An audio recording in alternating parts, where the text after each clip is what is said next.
Call the meeting to order. Please stand for the invocation and pledge of allegiance and the Texas pledge. Thank you, Mayor. Father, we are grateful that through your Son, we may have your grace and we may have also eternal life. And Father, we just pray that through this next session, through this next budget session, that we may make the decisions that allow Corinth to be what you have planned it to be. In Jesus' name, amen. Amen. I pledge allegiance to the flag of the United States of America and to the republic for which it stands, one nation, under God, indivisible, with liberty and justice for all. Honor the Texas flag. I pledge allegiance to thee, Texas, one state, under God, one and indivisible.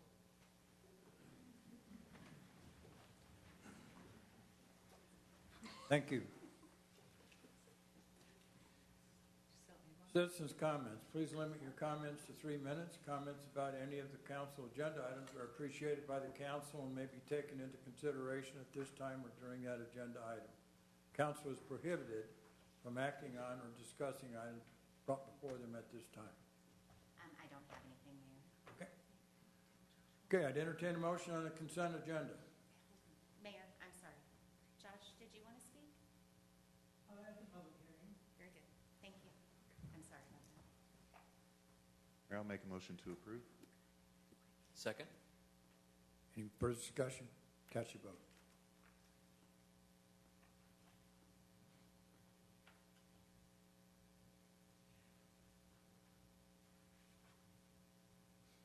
It's unanimous. Public hearing, item number 5. Conduct a public hearing to consider testimony and act on the ordinance amending the zoning ordinance and zoning map of the city of Corinth, each being a part of the Unified Development Code, to rezone 2 properties totaling approximately 1 acre from C2 commercial to MXC mixed-use commercial, with the subject property being located at 5855 South I-35E and 5857 South I-35E. Case number ZMA 24-005, 5855 and 5857 S I-35E MXC rezoning. Mr. Campbell. Thank you, Mayor and Council. Tonight, our Director of Planning and Development, Melissa Daly, will present this item, answer any questions that you have. Thank you.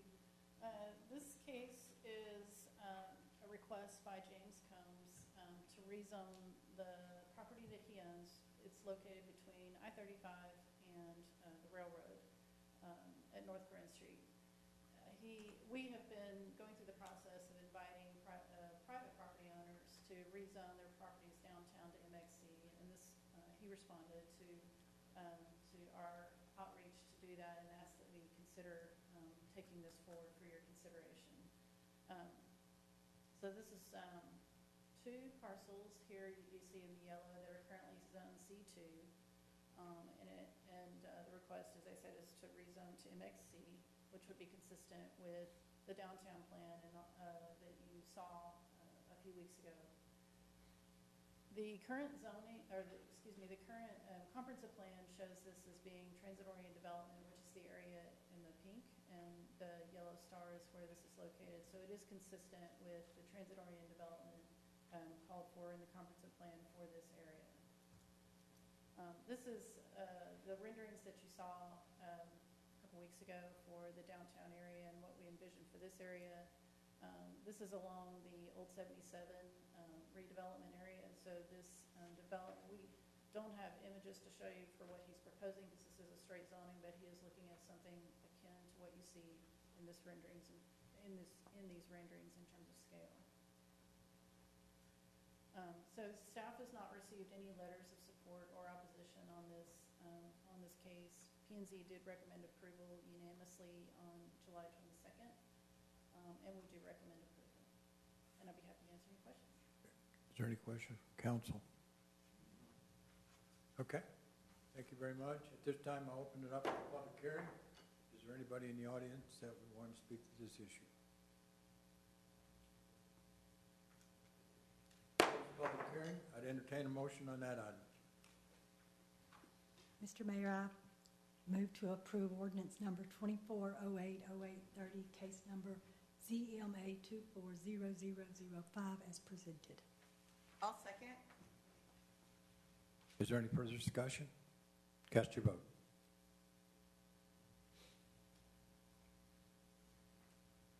It's unanimous.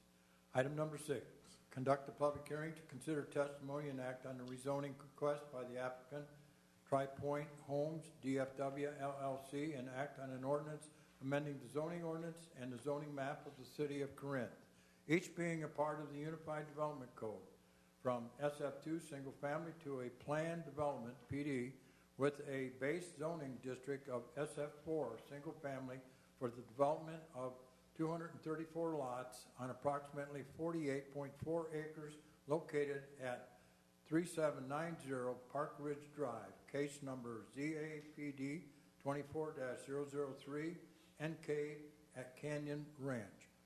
Mr. Campbell. Thank you, Mayor and Council. Melissa Daly will present this item as well, answer any questions. Thank you. Staff has been working with this applicant as well as the developer of the Long Lake property to the west for a number of months, about 8 months now, to try and come to the best development possible for this piece of property, about 48 acres, which is currently zoned SF2. It is on the south side of FM 2181 and west of Park Ridge Road, as you can see here on the map, south of Lake Dallas High School, east of Long Lake, and Hickory Creek is immediately to the east. So existing site conditions is 48.4 acres. It does have a small pond on the west side, which would remain. There's one single-family residence on the site and then 2 other existing single-story structures. It is heavily treed in a big part of the property, and that's been a lot of the discussion on this development is to look at the tree preservation and retain some natural open space areas. And the site, I should mention, does front onto Park Ridge and not 1181.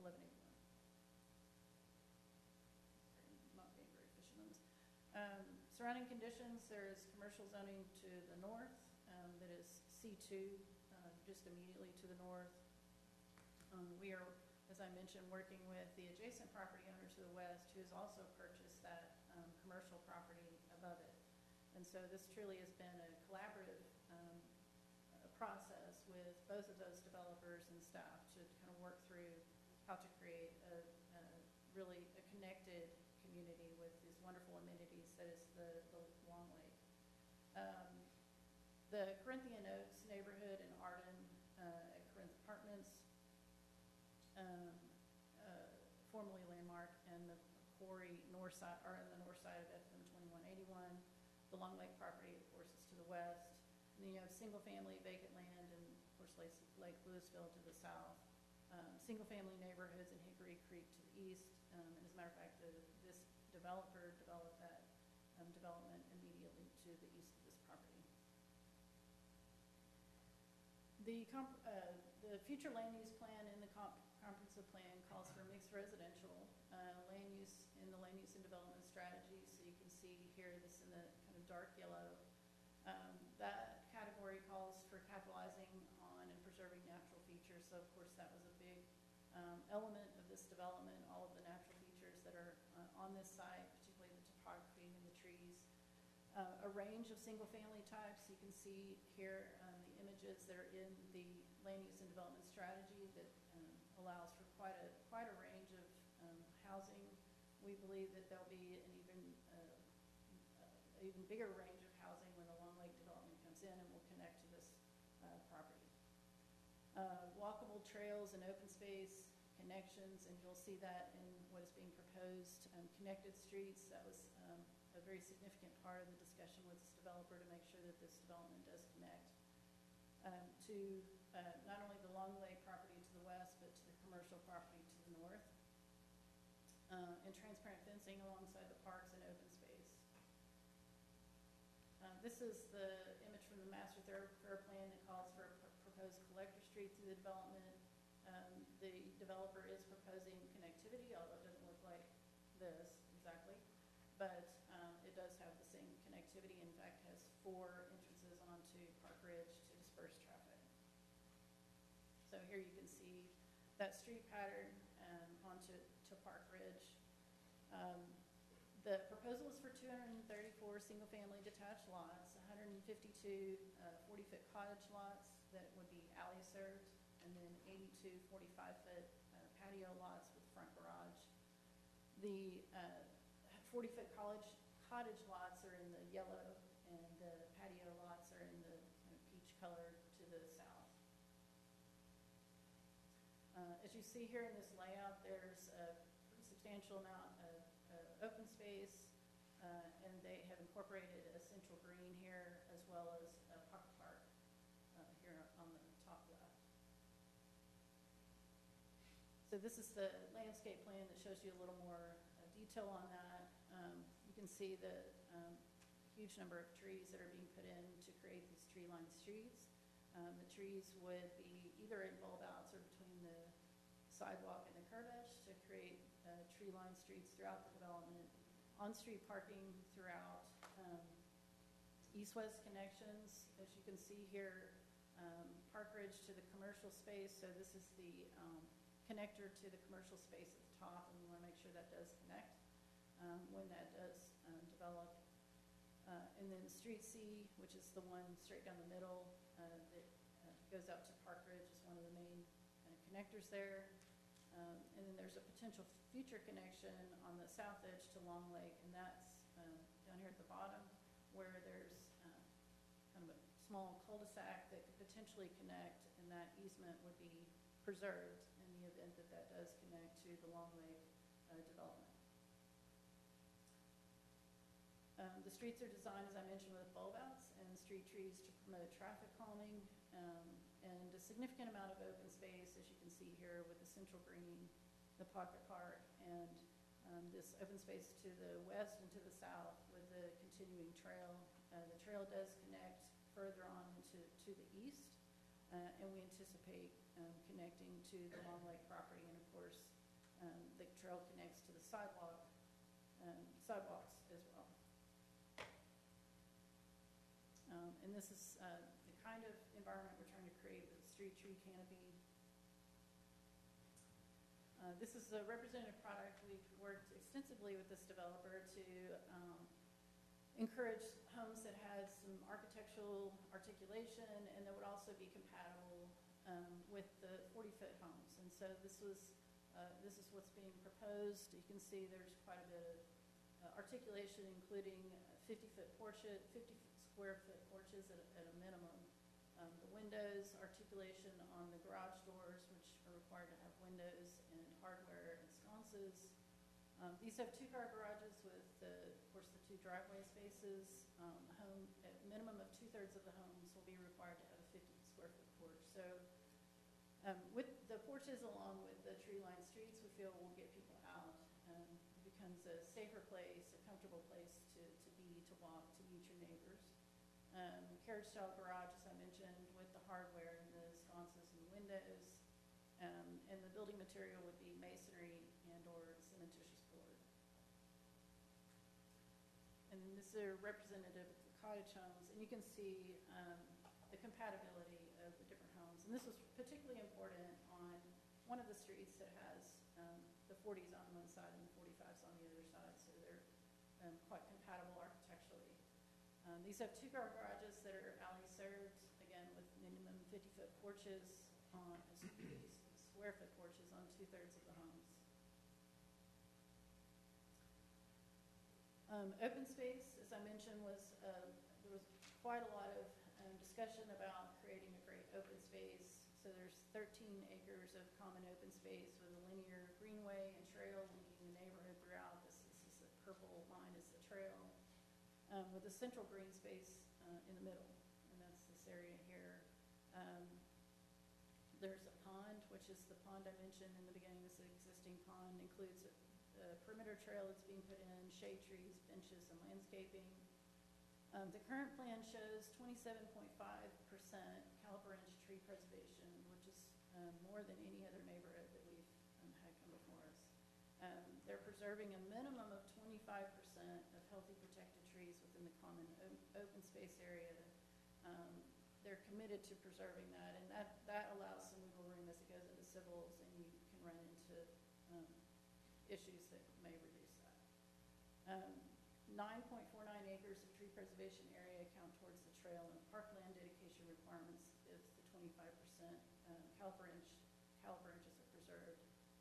We've stipulated that they could go down to a minimum of 22% if necessary during civils, but as you can see, if there's an incentive to try and keep that no less than 25%. These are the amenities that are being proposed: 5 ornamental benches around the pond and along the trail, landscape sidewalks and trails, bollard lightings along the trail, 2 gazebos, and a pier at the little pond. One of the things we talked about was activities for children. This is a little bit different development in that there's sort of a very natural aspect to the location, the topography, proximity to the lake. So the idea of having spaces where children can sort of naturally play in that, I think, was important. One of the ideas that P&Z brought up was a nature-based playground, meaning it's designed in a sort of nature type of way. So these are some of the images that the developer has provided. Actually, they've provided the one on the right. We've added to that. There's a lot of different designs, but I wanted to show you kind of a broader scope of the kind of play equipment that would go in the central green right in the middle of the neighborhood. So the developer has agreed to put that in that space. This is the landscape plan that shows some of the elements that I mentioned, the benches and the gazebos. Also, there's entry signs. You can see the blue dots here. Wanted to mention too, in the little pocket park that was created, that was created specifically because there is a 48-inch heritage tree in the middle of that lot. The original plan actually had that in a yard, which would not mean that it could be preserved. And so the developer created this little pocket park that has that heritage tree in it. These are the dimensional standards, and shows where it varies. This is an SF4 base, and so you can see here, of course, the setbacks are smaller, 7.5 feet for a 40-foot lot, 10 to 20 feet for a 45-foot lot. Side yard setbacks are similar. The rear setbacks are smaller with 5 feet for 40s, and that's because that's alley served, and the 10 feet for the 45s.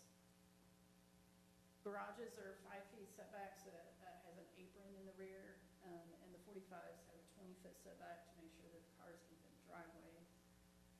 The lot areas, of course, are smaller, 7,500 square feet for SF4, so the 40s would be 3,800 square feet, and the 45s would be 4,725 square feet. The lot widths, of course, 40 and 45s instead of 70. The lot depths are actually not that different. The SF4 is 100 feet, the 40s would be 95. The typical 45s would actually be 115 feet, so a little bit deeper. These are the minimum floor areas. They're slightly smaller for the 40s at 1,400 feet instead of 1,500, and the 45s are 1,500 square feet. Very slightly taller at 36 feet instead of 35. There, of course, is more building area coverage at 75 and 70% instead of 30. And of course, that's offset by the significant amount of green space that is available to the residents. The Planning and Zoning Commission brought up some questions about the parking and what was really needed, in particular because the 40s have 5-foot aprons, so you're not going to be able to park in a driveway. One of the things the staff tried to do was to maximize the green space, and when there was a 20-foot driveway in the rear of the 40s, that really decreased that central green space, and so we asked that be reduced, that the alley not be quite so wide. but the on-street parking be maximized. So, and I'll show you those numbers in terms of the total parking spaces. But one of the things we wanted to look at, because there was a lot of discussion about how many cars do people have. So we looked at a number of different studies, and this is what we found in the various studies, and they ranged anywhere from about 1.59 to 2.2 per household, and this is in Texas, in various cities through Texas, and these are over various years. Some of them looked at statewide, some of them looked at city by city.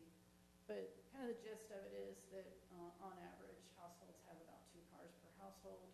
Of course, I understood that sometimes you have kids that for a certain short period of time, they may have a car and then, and then move to their home or to college or what have you. But this is an average for per household.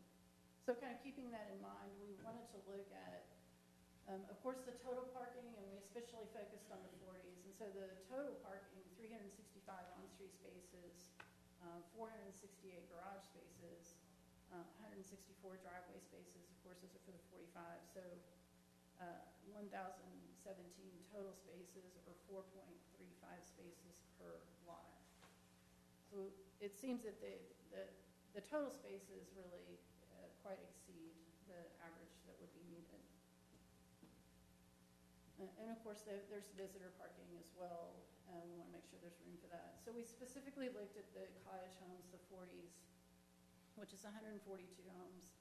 And we looked at all streets that were adjacent to the cottage homes. And there was a total of 299 on-street spaces, 304 garage spaces, for 603 total. So we were 3.97 spaces per lot. And all of these are quite close, within walking distance, those that are on street. And there, I should actually have pointed out, there's also, I think we wanted to make sure this was very walkable and connected.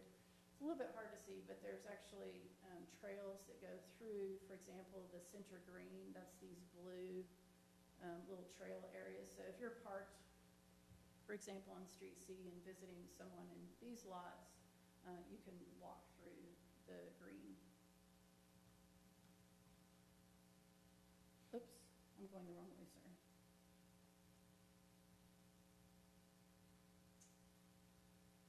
And so this was a density comparison. We looked at all developments within the last 10 years to kind of give an idea of where the city is in terms of what the city has approved. The high gross density was 5.8 and the low was 3.43, average being 4.55, and this development is at 4.83, so just slightly above average. But that should probably be paired with the overall open space, which is, as I mentioned earlier, 25.6%. And you can see here the comparison of the open space provided by the developments within the past 10 years. So it well exceeds those.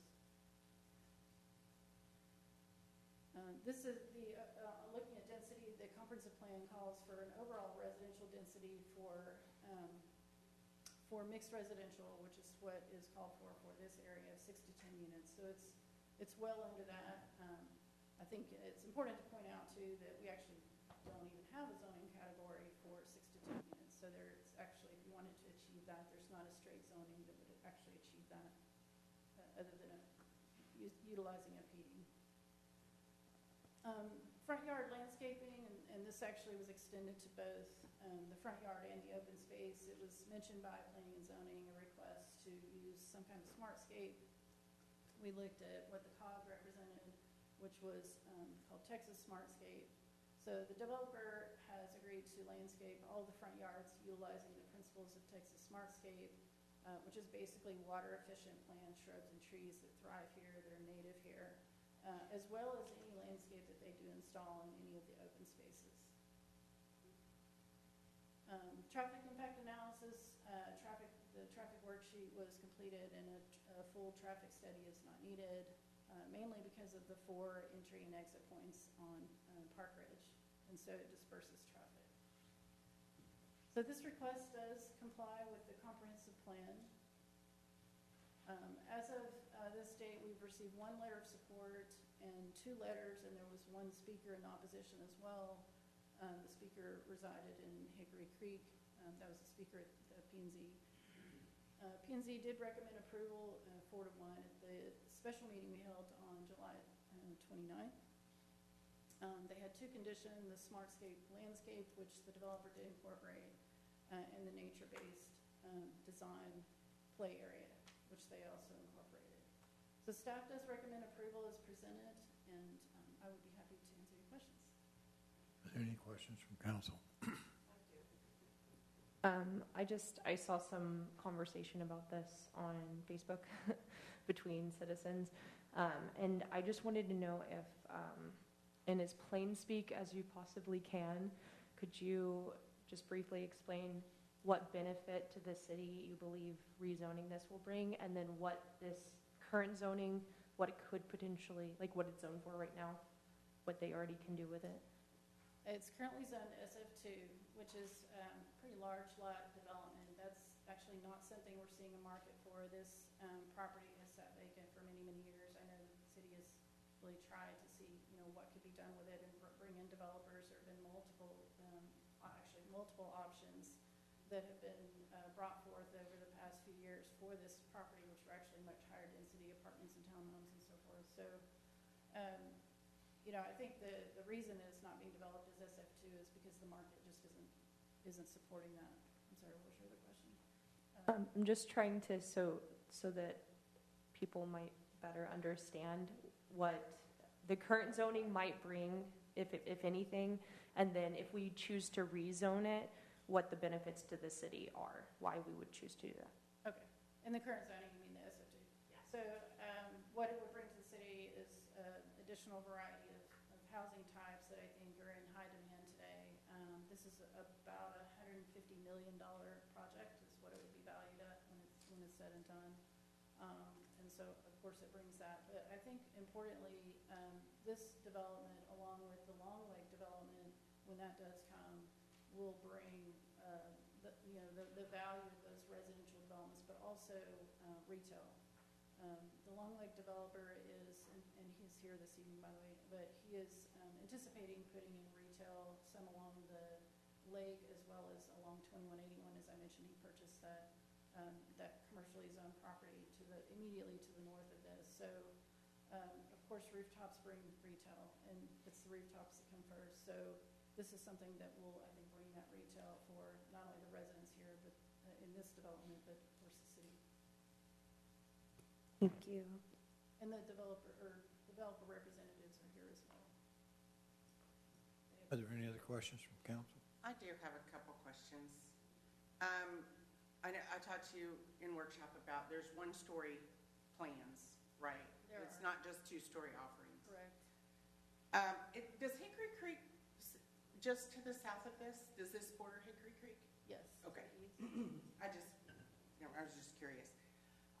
I am concerned about parking because people typically use their garage for storage, and with this, they can't park in their driveway. So then they're going to park on the street. And that really concerns me. I think that the layout is beautiful. They're saving lots of trees, which is important to me. But I'm worried that it's going to be an issue. And, they did a whole show called Parking Wars. So I just think the streets are going to be loaded with cars all the time, which I know they're offset, they're not. I'm just worried that parking is going to be a problem. So I just wanted to. That is why we looked at it, and planning brought that up. And I would say, too, it is a market-driven thing. Like, they're not going to park in another neighborhood. So, right. It's really a market-driven aspect. So if you got 3 dualies, you're probably not going to buy a 40-foot lot. Well, I hope not, but with not having the option of parking your driveway, that's a concern for me. Any other question? I have a question. I've noticed that everything lately seems to be smaller homes, smaller lots. Is that is no one building bigger homes anymore, or bigger lots, or is that just the trend? Because I know, like, grandparents were on 400 and something acres, and mom and dad were on 10, and then, it just seems to be getting smaller. So is this just what we could expect for the future? Well, grandpas and grandmas probably can't take care of that anymore. And so what you're seeing is baby boomers and even now whatever the generation behind them that are downsizing. We actually have, it's interesting, we've had people come into, they're up to the planning department and say, hey, when are these coming online, talking about the apartments downtown, because they want, or the senior Bridgeview, because they're looking for downsizing and they're looking for. And so when you combine the huge population that was the baby boomers and even the larger population that was the millennials, and then the demographic behind them, they're just now buying homes. Millennials are not young anymore, not as young anymore. And so that is a huge percentage of the population that actually doesn't want the large, lawns to mow and the large houses to keep up with. So that is definitely the trend. That's what we're seeing. Those that are in the market buying homes, and I'm not saying it's 100%, but it's enough of a percentage that this is what's driving the type of development. Okay, and then one other thing. Will the playground be ADA or handicap compliant? I think the developer might be able to speak to that. I don't know if it's specifically handicap compliant, but that could be a stipulation. They're here and could speak to that more specifically. I do have one more question. Are the renderings part of the PD? Yes. Okay. Everything you see here tonight is on the PD. We've seen pictures before, so I just want to ask the question. Michelle is very, very thorough. The PDs are this long. Are there any other questions from council?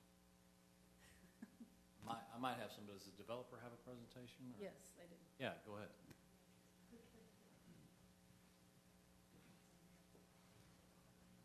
All right, good evening. Please state your name and your address for the records, please.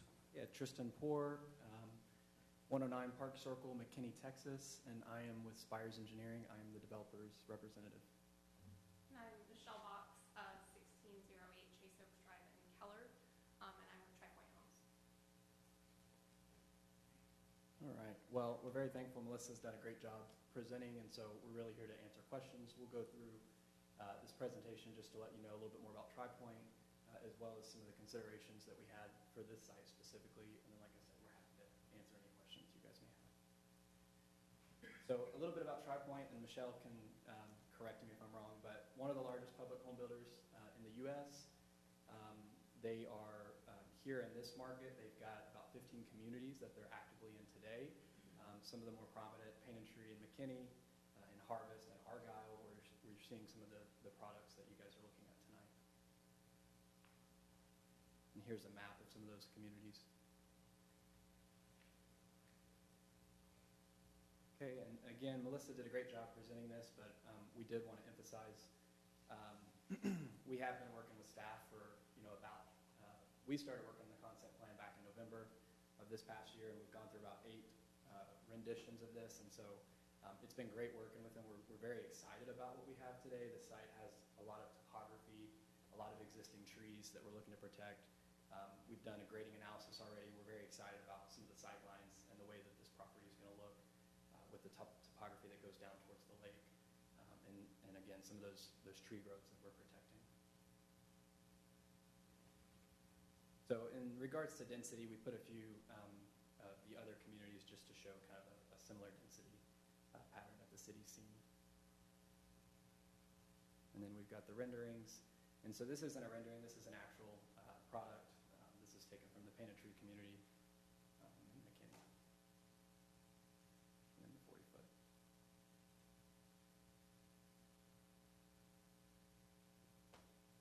Okay, and then as mentioned again, here's some landscape elements that were brought up.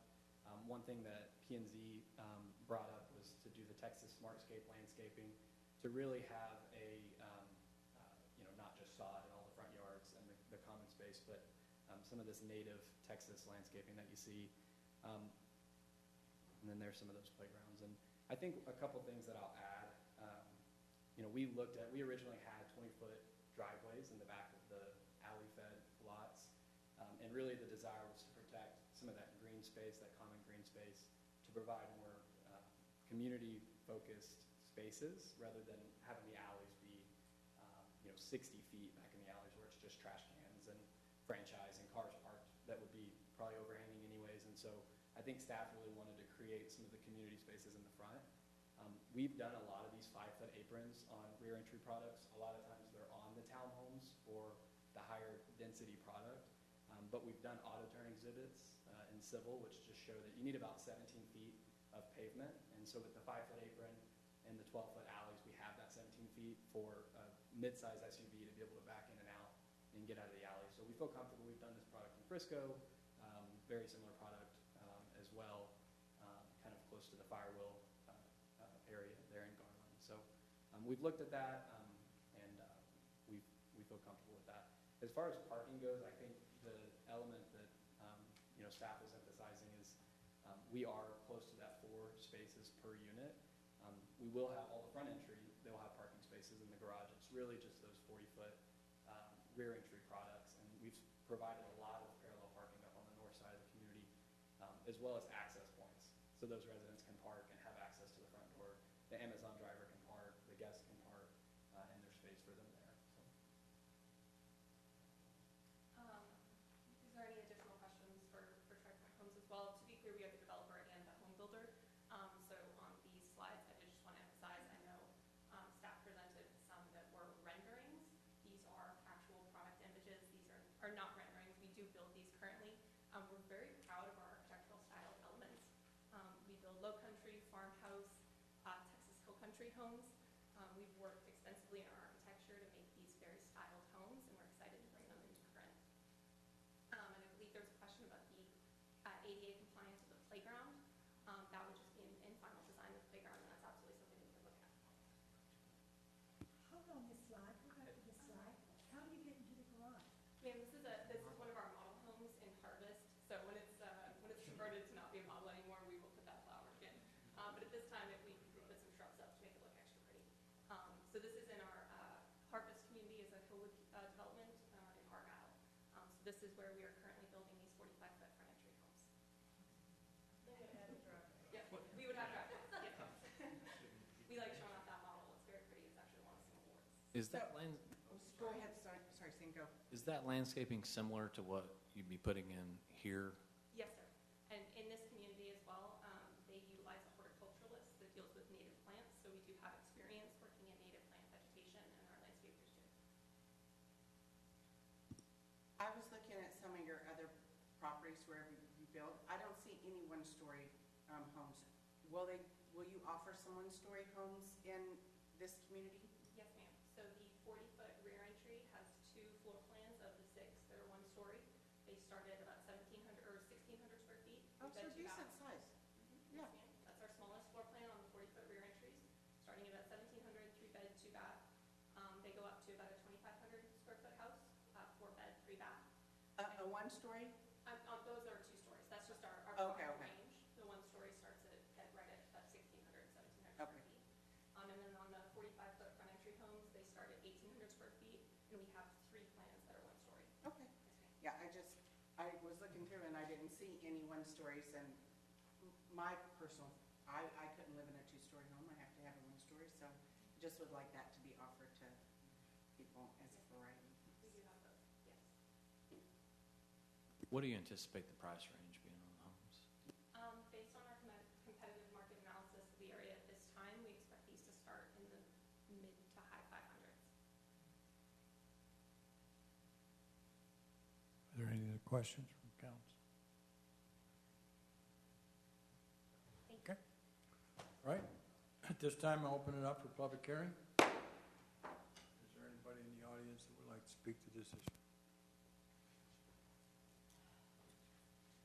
Please state your name and your address for the records, please. Joshua Metzger, 2716 Whetstone. I am neither for nor against this development. I just have problems with page 90 of the packet, which is mostly text. It looks like this. It says item summary background on it. And there's a lot of wording on here that is kind of like maybe marketing speak, but It says it blends seamlessly into the surrounding neighborhoods, but also it says it promotes a diversity of products. So you can't really have both. It either blends or it's diverse. It's not diverse within itself because it's all 40s and 45s, which is really small. It does bring diversity to the larger area, but that's not what it says. It actually says specifically in Corinth. Hickory Creek across the street has 60s, so it's different. It's going to be different. It's not a seamless blend. So I'm nitpicking on words, but that's what's in the packet. Hickory Creek is SF3. This is going to be more dense than SF4. So it's very different. Wording needs to be changed. Now, gross density of 4.8, it's actually kind of a meaningless number when there are large swaths of land that's unbuilt within the area. If I propose there be a real feel metric, kind of like the weather. So when you're on your porch or your driveway or you're driving through, what does the density feel like when you're there? And my calculation is 6.1 for this development. If all this housing were in a single tower in a corner and the rest of the land was empty, the gross density would remain at 4.8. But no one would expect it to feel like a 4.8 if you're in a tower. So the 4.8 is it's a meaningless number. For comparison, my neighborhood, Meadowview and Whetstone, the real feel density is 3.9. And Hickory Creek real feel across the street is 4.6. This is 6.1. It's going to feel much more dense. When you cross Park Ridge, it's a different area. So again, it doesn't blend seamlessly like it says. So I encourage you to start using a real feel density metric in these packets, which actually has some meaning, and people will know what it will feel like when they're there. Again, I'm not opposed to the development. I would just like for it to be described accurately and meaningfully. I also would ask the developer to take plenty of photos of the ground level land and existing buildings to document for historical purposes. And they should be archived in the library because a lot of people like to see the history of what was there before. And finally, I just want to say Flower Mound is building $1 million, $2 million homes. So I'm not sure why we can't get them here, unless it's just a very different demographic over there. Thank you. Thank you. Is there anybody else that wants to speak to this issue? Not, I close the public hearing. I entertain a motion. Okay. Sorry. Please state your name and your address for the record, please. Olton Ingram, 1905 Yellowstone Parkway. I wasn't prepared to speak, so I may get some of my numbers wrong, but I attended the last meeting and there was a concern about the impact of the local schools. Has there been a study on that? The other thing, I am in agreement with the price point. It was stated that these are starter homes, and I don't see how a $500,000 home is a starter home. And if so, it's not the price point. It's more or less they're trying to squeeze a lot of homes into a small area and maximize the price.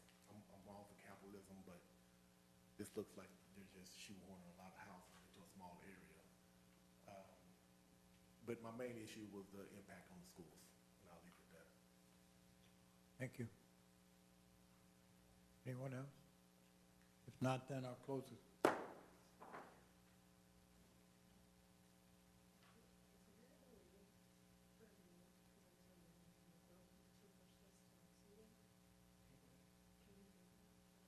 It's a council decision.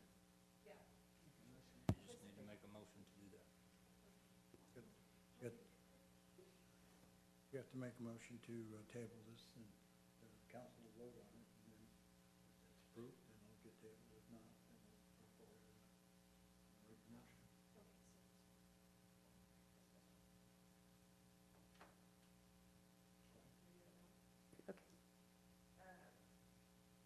I make a motion to continue the public hearing and table action on the request to a definitive or non-definitive date. Is that right?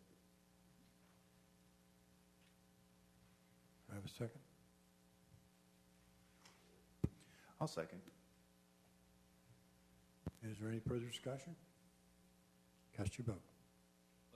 Well, I did have a question about why. Okay. I honestly, personally, I have more I want to look at before voting on this. I wrote down some of the neighborhoods that they've done previously. I'd like to go to them. I feel conflicted about this one, just because I do feel like they are considerably smaller than what's around, even though they are decent size first-time homeowner houses.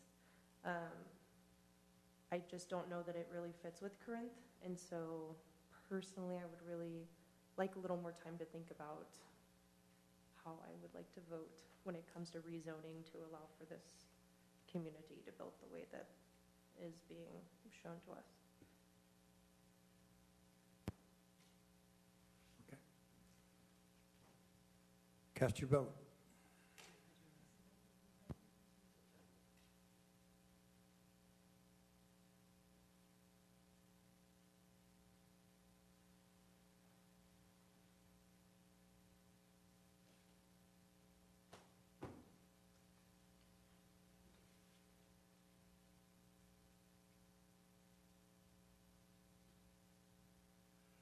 The motion does not pass.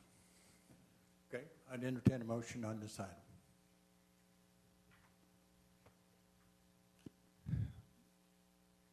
Well, get my piece of paper out. 1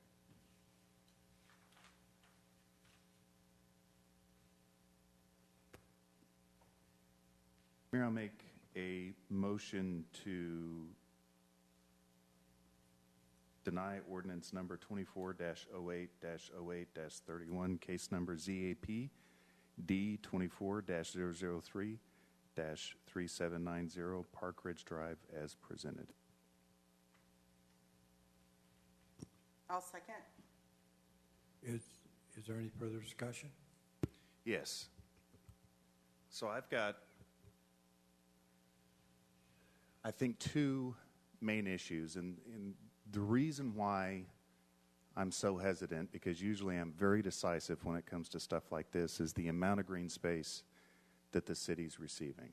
And I think that is excellent.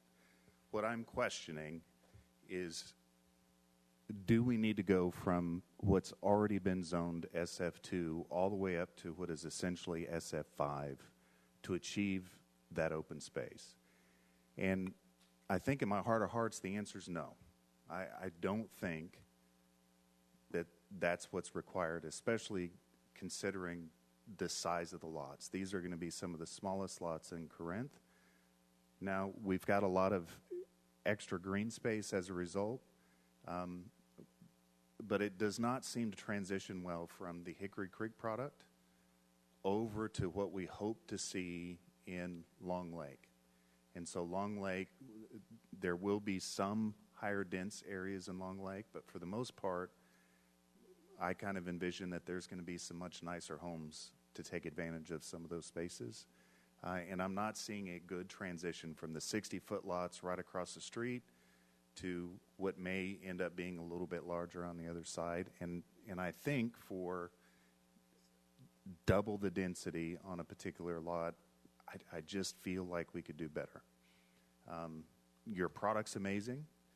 I think the way everything's laid out is wonderful. If we could stick around SF4. SF4 is a normal neighborhood. We have our larger,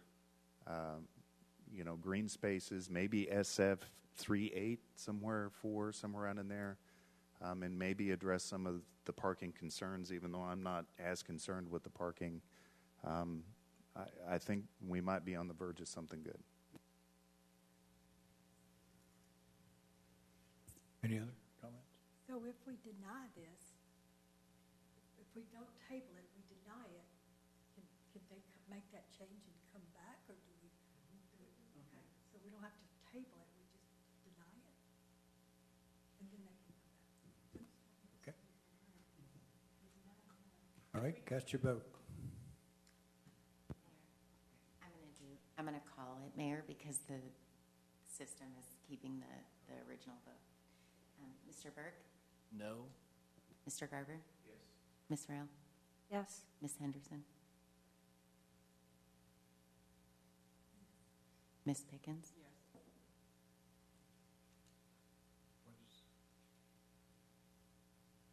The motion to deny. Motion is denied. Okay.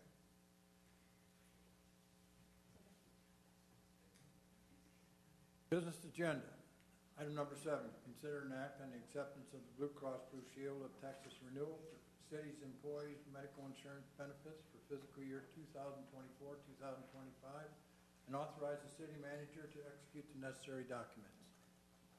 Mr. Campbell. Thank you, Mayor and Council. It's a time of year that we would look at our health insurance benefits for our employees, and tonight our HR Director, Guadalupe Ruiz, will present this item. I think we have good news for you tonight. We're going to cover that in the budget workshop, but she will handle that right now. Good evening, Mayor, council members. Yes, it was scheduled to go over during the workshop, but since we're here, pretty much what we have is the increase on the medical, and the reason that we bring it early is because then we have to go through the process of open enrollment, and we need to bring it early. In this case, the amount, it's what Leanne presented was just for general fund. So for the whole city, it's over 300. It's 11.2, and that is actually way better than we expected. Initially, our benefit consultant was calculating about 40% increase, and that is because our loss ratio that has been for the past 5 years about 113 in average. So actually, they have not made money with us, but thanks to the good relationship the city has with our benefit consultant, that leverage helps us to continue to have this low increase. I will be happy to answer any additional questions you might have. Council have any questions? No, I just think every year y'all really hit it out of the ballpark with kind of what the market does, like nationally, and then I think you do such a great job. It's the great relationship that we currently have with our benefit consultant, because there's no other way. No, I mean, you nourish that relationship, so I appreciate you. I'd entertain a motion on this item. I'll make a motion to approve the Blue Cross Blue Shield proposal for city employee medical insurance benefits for fiscal year 2024-2025 as presented. I'll second. Any further discussion? Cast your vote.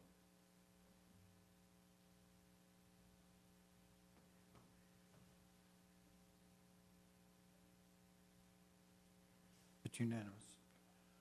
Item number 8, consider an act on the engineering service agreement between the City of Corinth and Burkhoff, Hendricks, and Carter LLP for the purpose of engineering the reconstruction of roadway and drainage improvements of West Shady Shores Road between Fritz Lane and 500 feet west of Swisher Road, and authorize the city manager to execute the necessary documents. Mr. Campbell. Thank you, Mayor and Council. Glenn Barker, our Director of Public Works, will explain this item, answer any questions. So this is for the West Shady Shores Road. Last month, I came out and we voted on this one, but we went back and said we wanted to bury the power line. So as an optional, when it gets bid, we'll put it in there as a option to bid them, but for the engineering cost, we'll have to design it that way. So the cost went up about $10,000, and if you approve this contract, it will void the other contract. Any questions from council? Okay, I'd entertain a motion on this item. Mayor, I move to approve the request for the escrow in the amount of $49,193.10 and authorize the city manager to execute the necessary documents. Scott. Wrong one. I'm sorry.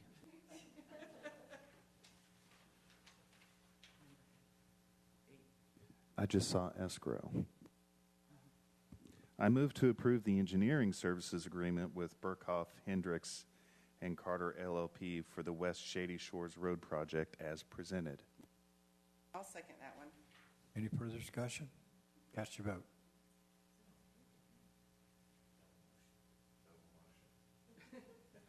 It's unanimous.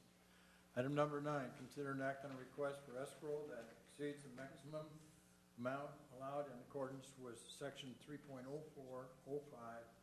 in the Unified Development Code, and authorize city manager to execute a development agreement with Storage 365.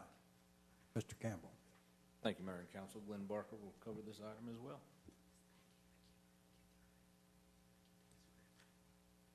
So this is Storage 365. There's a sidewalk that they're not going to be installing. We'll install it when we upgrade the old 77 highway. So they're going to put $49,000 in escrow with the city. And right now the UDC only allows up to $15,000. So just to put that money on hold until we build old 77 out. Any questions from council? Entertain a motion on this item. Mayor, I move to approve the request for escrow in the amount of $49,193.10 and authorize the city manager to execute the necessary documents. Second. Any further discussion? Cast your vote.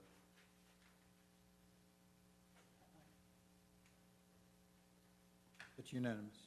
Council comment and future agenda items. The purpose of this section is to allow each council member the opportunity to provide general updates and or comments to fellow council members, the public, and our staff on any issues or future events. Also, in accordance with section 30.085 of the Code of Ordinances, at this time, any council member may direct that an item be added as a business item to any future agenda. Mr. Burke. Nothing, Mayor. Thank you. Mr. Garber. Nothing, sir. Thank you. Ms. Rao. I just wanted to thank the city and Scott for sending me to, I recently went to the TML conference for newly elected officials, and I learned some things, and I met a lot of people. But the main thing that I learned is that Corinth staff are awesome, and we actually have a really reasonable city council. Some of them actually physically fight each other at meetings, so I get to hear a lot of horror stories, and I'm really most grateful for that, but I am also grateful for some of the other information that I got to pick up. So thank you so much for sending me. Ms. Henderson. Yes, I'd like to invite everyone out to a ribbon cutting for one of our Corinth businesses, Postal Pros, Tuesday at 11:30. And if anyone's there representing the city that can speak, that will be great. Thanks. When is it? Tuesday, August 13th, 11:30, at Postal Pros, which is by Wing Daddies in that area. Ms. Pickens? I don't have anything, thank you. Mr. Campbell? Nothing for me? Thanks, Mayor. Okay, we'll adjourn the council meeting, and then we'll go back into the workshop session and go over the budget.